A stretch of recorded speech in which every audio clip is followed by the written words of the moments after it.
नमस्कार दोस्तों, short hand गुरुजी YouTube channel में आप सभी का स्वागत है। आज का डिक्टेशन एक बार फिर से हिंदी संपादकीय डिक्टेशन है, जिसकी गति 80 शब्दों प्रति मिनट की है। देखिए, डिक्टेशन में एक अच्छे लेवल पे आने के लिए हर एक डिक्टेशन को आपको रीड करना बहुत ज़्यादा जरूरी होता है। हमारे टेलीग्राम के ग्रुप में भी डिक्टेशन यहाँ पे जब खत्म होती है उसके बाद रीड कराया जाता है। आप वहाँ पे ज्वाइन हो सकते हैं। अगर आप कभी और डिक्टेशन लिखते हैं या कहीं से भी और से भी डिक्टेशन लिखते हैं तो भी आपको रीड करना बहुत ज़्यादा ज़रूरी है, क्योंकि अगर आप रीड नहीं करेंगे लिखने के बाद तो आपका डिक्टेशन लिखना और ना लिखना कोई अर्थ नहीं रह जाएगा। दोनों एक सी चीज़ें हैं। आप एक बार के लिए ट्रांसक्राइब नहीं भी करते हैं तो चलेगा, लेकिन रीडिंग करना बहुत ज़्यादा ज़रूरी है, क्योंकि डिक्टेशन को जितना ज़्यादा जल्दी आप रीड करके ख़त्म कर सकते हैं उतनी ही ज़्यादा एक्यूरेसी आपकी आएगी जब आप ट्रांसक्राइब करेंगे। प्लीज़ आप सभी लोग डिक्टेशन को लिखने के बाद उसको रीड जरूर किया करिए। चलिए फिर आज का डिक्टेशन स्टार्ट करते हैं। डिक्टेशन स्टार्ट हो जाएगी 5 सेकंड के बाद। Ready, start. विपक्षी दल किस तरह निरर्थक, निराधार और देश का समय एवं ऊर्जा बर्बाद करने वाले मुद्दों की ताक में रहने लगे हैं, इसका नया प्रमाण है निर्माणाधीन संसद भवन के ऊपर स्थापित अशोक स्तंभ की प्रतिकृति में बने शेरों की मुख मुद्रा को लेकर उठाई गई आपत्ति।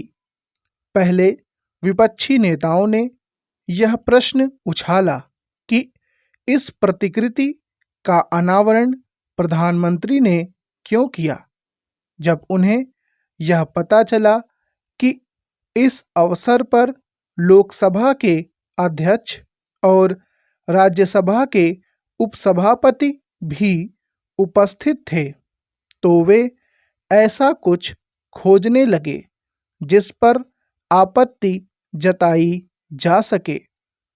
अंततः उनकी दृष्टि इस प्रतिकृति में बने शेरों के मुख पर गई और फिर उन्होंने ऐसी बेतुकी बातों के साथ हंगामा खड़ा कर दिया कि ये तो सारनाथ जैसे नहीं बल्कि गिर के जंगलों सरीखे शेर लग रहे हैं। यह स्पष्ट ही है कि गिर का उल्लेख करके यह बताने की कोशिश की गई कि चूंकि प्रधानमंत्री गुजरात से आते हैं, इसलिए वहाँ के शेरों को महत्ता दी गई। क्या ऐसी बात करने वाले यह बता सकते हैं कि सैकड़ों वर्ष पहले सारनाथ के अशोक स्तंभ पर उकेरे गए शेर देश के किस हिस्से के थे?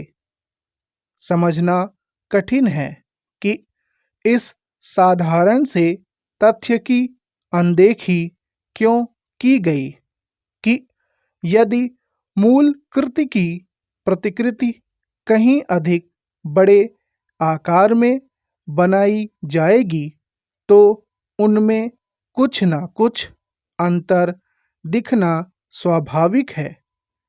इसी तरह कई बार इससे भी फर्क पड़ता है कि किसी प्रतिमा को किस एंगल से दिखाया जा रहा है अथवा उसकी फोटो कितनी दूरी या निकट से खींची गई।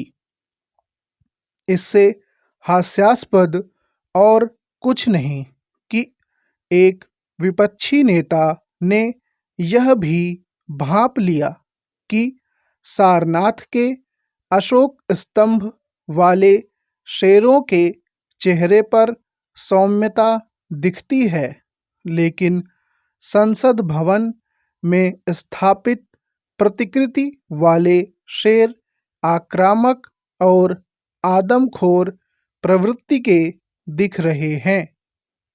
क्या किसी प्रतिकृति में बने शेर के चेहरे पर सौम्यता तलाशने की कोशिश से अधिक और कोई बचकानी बात हो सकती है।